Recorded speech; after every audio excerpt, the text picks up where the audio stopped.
un drapeau ukrainien planté en sol russe, symbole du succès de leur opération militaire.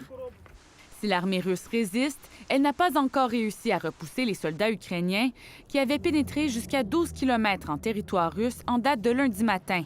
Ils contrôlent près d'une trentaine de localités dans la région de Koursk.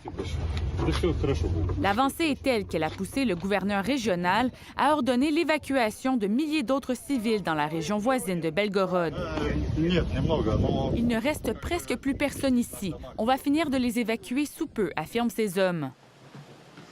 Le président russe, Vladimir Poutine, promet de se venger de cette avancée dans son territoire, la plus importante depuis le début de la guerre il y a 2 ans.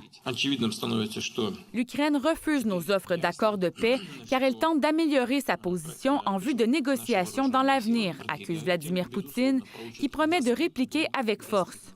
Selon le président ukrainien, il s'agit plutôt d'une opération destinée à restaurer la justice et à mettre la pression sur les troupes russes. Sans fournir de preuves, le gouverneur de la région de Koursk montre aussi du doigt l'armée ukrainienne qui utiliserait des munitions contenant des produits chimiques. Elles auraient intoxiqué des policiers et élus municipaux, selon lui.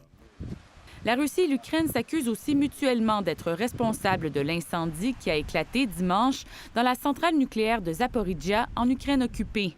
Les flammes sont maintenant éteintes et les niveaux de radiation demeurent normaux pour le moment, selon les deux parties. L'Agence internationale de l'énergie atomique les a tous les deux réprimandés pour ces attaques qu'elle juge inconsidérées et met en garde contre un risque d'accident nucléaire. Ici Audrey Neveu, Radio-Canada, Montréal.